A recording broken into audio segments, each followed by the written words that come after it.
Hello students, मेरा नाम है सचिन दुबे और आप देख रहे हैं सेज क्लासेस। हमारा lecture number 3 class 12 chapter number 1 आ चुका है।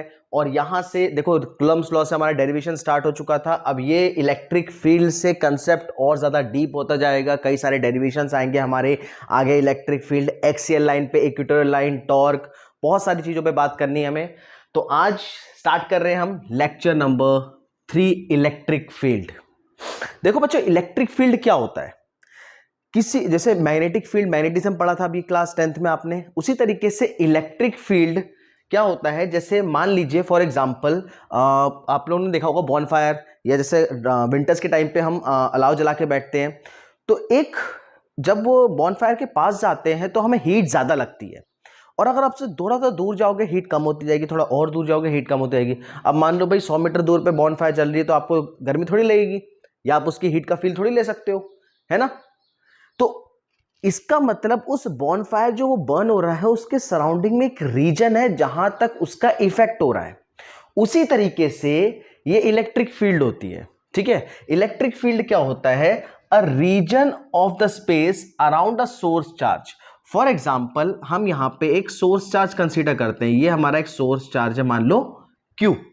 ठीक है, अब अ रीजन और a space around a source charge, मतलब इसके सराउंडिंग में हमें एक रीजन लेना पड़ेगा in which it can influence the other charge. देखो, इस वर्ड का मतलब इन्फ्लुएंस, मतलब अगर हम कोई दूसरा चार्ज लाएंगे तो उस पर इसका इफेक्ट पड़ेगा, इसके फील्ड का इफेक्ट पड़ेगा, उस पर फोर्स लगेगी। ठीक है, अब ये सोर्स चार्ज है, मैं दूसरा चार्ज यहां से 1 किलोमीटर दूर रख दूं तो भाई वहां से तो इसके फोर्स पे इफेक्ट नहीं आ सकती। इसका मतलब एक पर्टिकुलर रेस्ट्रिक्टेड रीजन होगा इस सोर्स चार्ज का। वही रीजन को हम इलेक्ट्रिक फील्ड कहते हैं। ठीक है, so this is a simple definition: a region of the space around a source charge in which it can influence other charges। ठीक है, चलिए नेक्स्ट हम बात करते हैं इलेक्ट्रिक फील्ड, जिसको इलेक्ट्रिक फील्ड या इलेक्ट्रिक फील्ड इंटेंसिटी भी बोल सकते हैं। ठीक है, इलेक्ट्रिक फील्ड या इलेक्ट्रिक फील्ड इंटेंसिटी भी बोल सकते हैं। वेक्टर फॉर्म में ले रहे हैं, ई वेक्टर। देखो, इसका अभी हम एक डेरिवेशन में निकालेंगे जो हमें सबसे ज़्यादा न्यूमेरिकल्स में यूज भी करना है। अभी सबसे पहले बात करेंगे तो इलेक्ट्रिक फील्ड, इसका मैथमेटिकली इसे कैसे लिखेंगे। ठीक है, बेसिकली ये क्या होता है? It is the electric force per unit charge. Simple भाषा में इसे आपको याद रखना है, E is equals to F upon q naught. Electric force per unit charge.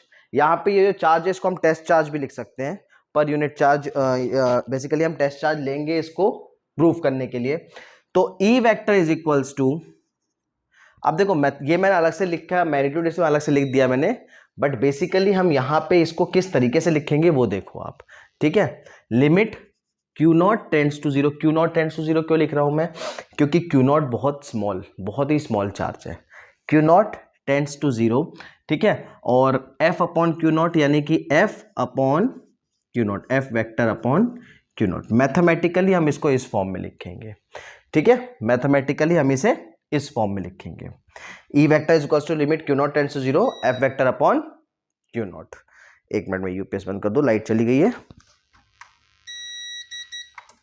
चलिए, ध्यान रहे q naught is very small.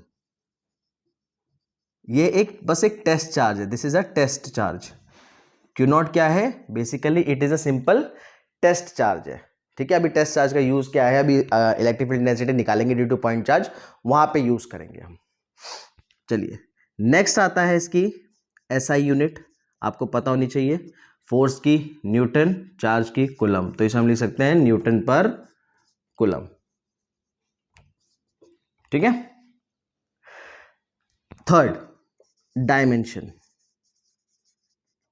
Dimension लिख लेते हैं फोर्स का, mlt minus 2 divided by charge. Charge देखो क्या होता है, Q is equals to I T, I आपका ampere, T second, A T, तो ये हो गया M L T minus 3 a-1, ये हो गया इसका dimension.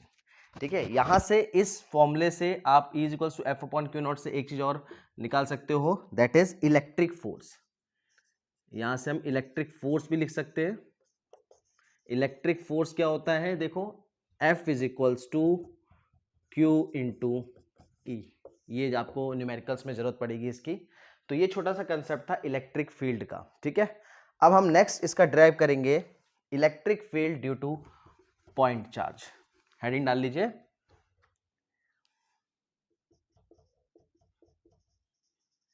Electric field at a point due two point charge. अभी एक सिंगल चार्ज की बात कर रहे हैं, electric field at a point due two point charge. देखो पॉइंट चार्ज है हमारे पास एक, इसके कारण हमें इलेक्ट्रिक फील्ड निकालनी है। मान लो इस पॉइंट पे, इस पी पॉइंट पे इलेक्ट्रिक फील्ड निकालनी है। ठीक है, इस पी पॉइंट पे हम टेस्ट चार्ज लेके आएंगे, दैट इज क्यू नॉट, जो मैंने यहाँ पे बताया था, बहुत ही स्मॉल चार्ज होता है टेस्ट चार्ज। देखो टेस्ट चार्ज बेसिकली क्या होता है, किसी चीज़ को टेस्ट करने के लिए। अब टेस्ट करने के लिए क्वांटिटी बहुत छोटी होती है। घर में खाना बना है तो खाना टेस्ट करने के लिए पूरा कुकर का खाना थोड़ी खा जाएंगे, हमें उसका एक छोटा सा पार्ट एक चम्मच से टेस्ट करते हैं। तो जो छोटा सा क्वांटिटी ले रहे हैं, वही यहाँ पे इलेक्ट्रिक फील्ड को टेस्ट करने के लिए टेस्ट चार्जेस, इसकी क्वांटिटी बहुत छोटी है। ठीक है, इसका इस सोर्स चार्ज के फील्ड के पे कोई इफेक्ट नहीं आएगा। अब यहाँ पे टेस्ट चार्ज ले लिया at a distance r from the source charge. ठीक है, सबसे पहले जब हम टेस्ट चार्ज को लेके आएंगे तो इस सोर्स से चार्ज के कारण इस पे फोर्स लगेगी, उस फोर्स को, इलेक्ट्रिक फोर्स को निकाल लेते हैं यूजिंग कूलम्स लॉ। ठीक है, कूलम्स लॉ से निकालेंगे तो F वेक्टर, वेक्टर फॉर्म में ले रहे हैं, F vector is equals to 1/4 pi epsilon naught Q into q naught upon r square into r cap. R cap is a unit vector जो कि डिस्टेंस शो कर रहा है हमें, इसको मान लेते हैं हम फर्स्ट एक्सप्रेशन। क्लियर? दूसरा इलेक्ट्रिक फील्ड का formula, electric field E is equal to क्या होता है, E is equals to E vector is equals to F vector by q naught. अभी हमने पढ़ा है, दिस इज द सेकेंड। तो फर्स्ट इक्वेशन हमारा कूलम्स लॉ से फोर्स आया, सेकेंड इक्वेशन में हमारा इलेक्ट्रिक फील्ड आया।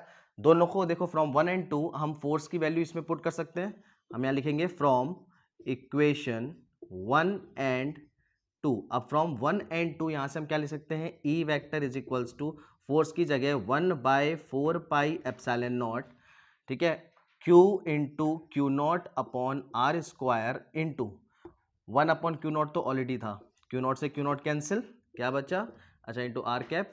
तो ये आ गया E vector is equals to 1/4 pi epsilon naught Q by r square into r cap.